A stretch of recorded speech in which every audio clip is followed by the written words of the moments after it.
વરાછાની community ખૂબ જ straight forward છે. એ લોકોને એક જ વસ્તુ જોઈએ કે રિઝલ્ટ આપશો ને તમે તો તમને ખભે બેસાડશે અને અપૂર લાગણી બતાવશે. પણ રિઝલ્ટ નહીં આપશો તમે તો તમારા ક્લિનિકમાં આવીને તમારો કોલર પણ પકડશે ને ગાળ પણ આપશે. તમારી જર્નીની શરૂઆત ક્યાંથી થઈ? મારા જર્નીની શરૂઆત મેં BAPS હોસ્પિટલથી કરી હતી, પ્રમુખ સ્વામી હોસ્પિટલથી. ત્યાં 3 વર્ષ માટે ઇન્ચાર્જ હતો અને ત્યારબાદ મેં લોકોને આ સર્વિસ સારી રીતે મળી રહે એના માટે મેં MBA કર્યું છે, MBA in healthcare services management.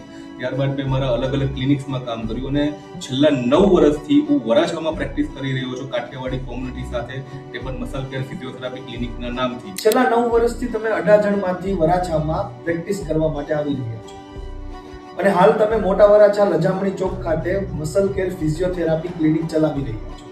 તો ઈ સ્ટાર્ટિંગ પીરિયડ થી લઈને અત્યાર સુધીમાં તમને કોઈ સ્ટ્રગલ આવ્યો? હું જ્યારે અહીંયા પ્રેક્ટિસ કરવા માટે આવ્યો ત્યારે મારા માટે આ કોમ્યુનિટી નવી હતી. મને આ કોમ્યુનિટીએ એક્સેપ્ટ કરી લીધો હતો, પણ જે મારા કોમ્પિટિટર હતા એમાંથી અમુક કોમ્પિટિટરે મને એક્સેપ્ટ નહીં કર્યો હતો. ધે વર ઇગ્નોર્ડ મી કે ભાઈ બીઇંગ અ સુરતી ભાઈ તું કેમ અડાજણથી અહીંયા સુરતમાં આ બાજુ વરાછામાં પ્રેક્ટિસ કરવા માટે આવે છે. તો મારો એ લોકોને વળતો જવાબ એ જ વસ્તુ હતો કે જો તમે જ મારા પ્રેરણારૂપ છો, જો આ કાઠિયાવાડી કોમ્યુનિટી સૌરાષ્ટ્ર 500 કિલોમીટર દૂર છે ત્યાંથી જો અહીંયા કામ કરવા માટે કે પ્રેક્ટિસ કરવા માટે આવી શકતી હોય તો સુરત અહીંયા અડાજણથી મને અહીંયા આવવામાં શું વાંધો. ત્યારબાદ હું સુરત ફિઝિયોથેરાપી એસોસિએશનના પ્રેસિડેન્ટ તરીકે 2 વર્ષ માટે નિમાયો હતો અને હાલ હું ફિઝિયોથેરાપી એસોસિએશન જે સુરતનું છે એના ફાઉન્ડર મેમ્બર તરીકે પ્રતિષ્ઠિત છું અને મેં આ કોમ્યુનિટીને અપનાવી છે અને કોમ્યુનિટીએ મને પણ અપનાવ્યું છે. લોકોને દુખાવો થાય ત્યારે બધાથી પહેલા પેઇન કિલર યાદ આવે.